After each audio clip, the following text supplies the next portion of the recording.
Hi, my name is Brody, and I just wanted to go over my reflection on the body ritual among Nasarima and social media habits in American culture.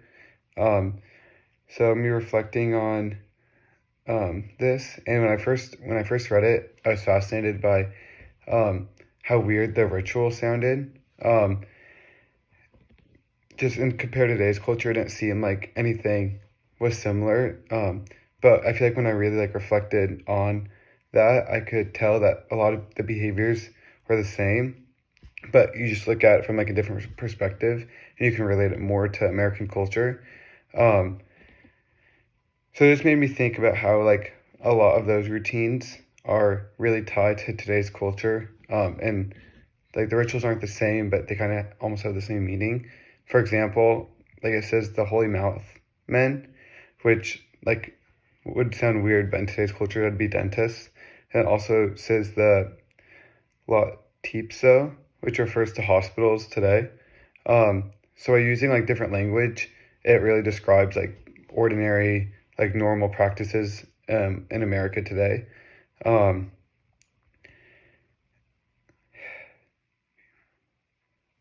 So this challenged me to consider how culture shapes behavior and how rituals, even those we see as normal, can have a deeper meaning. Because maybe in a different country or in the future, what we do today and how we say things will be different or weird then. So one modern ritual not covered in this article is our obsession with social media. Imagine an outsider observing Americans today that might describe people staring into small glowing rectangles for hours, because they wouldn't know what a phone was. Um, Engaging and stuff is posting, liking, sharing, um, waking up and going on our phones and scrolling on Instagram. That would sound really weird to someone back then, but it's normal in today's culture. Um, so just like the serum's body rituals aim to improve physical appearance, social media rituals focus on enhancing our digital uh, personas. So we measure our social worth through likes and followers, just like they did through how their body could look, or um, yeah, how they would change their body and physical appearances. Um, so just that could have had a powerful impact on their self-esteem, just like social media could have a powerful impact on our self-esteem. Happens. Yeah, so I was saying, the scrolling ritual, what we wouldn't call it, but how they could look at it. We do that before meals, before bed, in group gatherings. We're just always on social media. I think that'd be really weird to someone back then, the whole concept of it and how we're always doing it. So these social media rituals reflect core US values of self-promotion and the desire to connect with others, even if it's not face to face. They also show our culture emphasizes on innovation and staying connected in a fast-paced world. And then how social media changed our habits over time is they developed in the early 2000s, so it's really been developed over the past 2 decades. And platforms like Instagram or Facebook were new, exciting ways to connect with friends and family back then, but now it's more of a like it's less of a personal connection and more something we just do, I feel for ourselves and not for others as much, because we're just posting what the majority of people would think is cool or would make us look good. um, and now today it's a global thing that affects business, politics, culture. It's not just a way to connect with friends and family. It really has kind of affected everything in our world.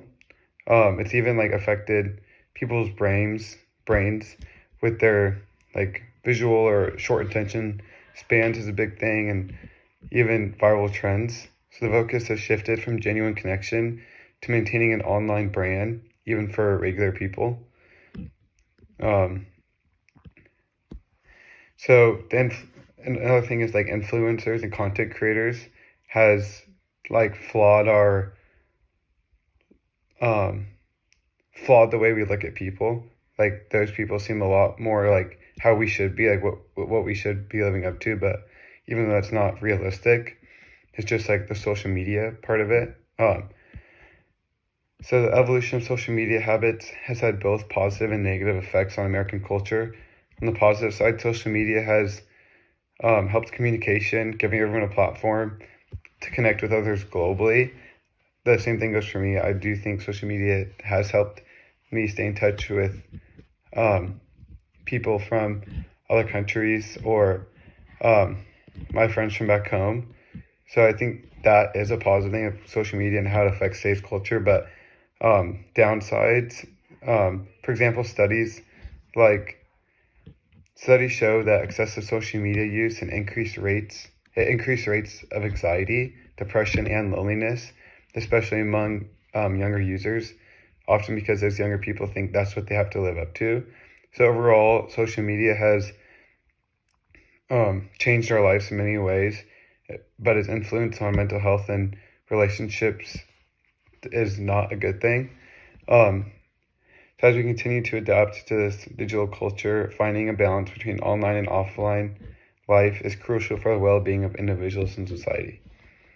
And in conclusion, the miner's body ritual among the Nasirium taught me to look at our own culture with fresh eyes. Just like the rituals has described, our social media habits reveal a lot about our values and priorities.